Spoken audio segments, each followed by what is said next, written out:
9th class అమ్మాయి. ఆ అమ్మాయి ఇప్పుడు 3 నెలలైంది. ఏదైనా చెప్తే చాలా రైజ్ అయిపోతుంది. ఒక్క మాట మేము మాట్లాడితే 4-5 ఆమె మాట్లాడుతుంది. అది మేము చెప్పినట్లే వినాలి. మేము చెప్పినట్లు ఆమె వినదు. వినండి, మీరు వినండి.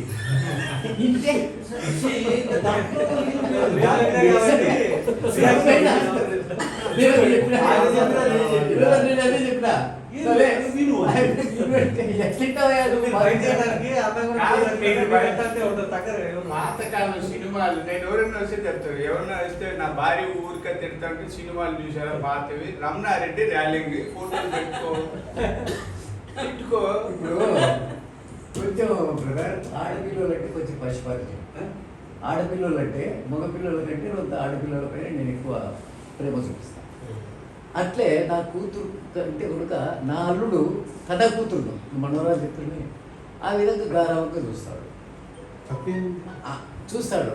ఆయన సపోర్ట్ ఆ అమ్మాయికి ఉంది. ఇక్కడ సబ్జెక్ట్ రెండు అండి. అనవసరంగా మనం పిల్లల్ని వేధిస్తుంటే తిరుగుబాటు చేస్తారు. అనవసరమైన సలహాలు అన్ని చేస్తుంటే గోగులు అదరగొడదాం అనిపిస్తుంది. ఆ అమ్మాయినా అమ్మమ్మైనా అలా కాకుండా మనం మంచి చెప్పిన వివేకరహితంగా అమ్మాయి తిరుగుబాటు చేస్తుంది అనుకున్నాం.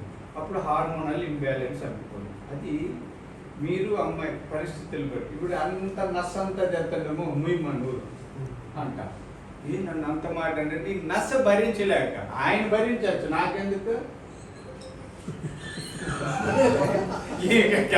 ఆయనకంత సంతోషమో. వైదిక ధర్మంలో, హిందూ ధర్మంలో ఒకటి ఉంది. ఏమంటే 60 ఏళ్ళు నిండక ముందే వచ్చారా ఎక్కువగా పిల్లల గురించి వాళ్ళు ఈ 229 అది వైదిక ధర్మంలోనే ఉంది. సన్యాసాసం అని చెప్పింది.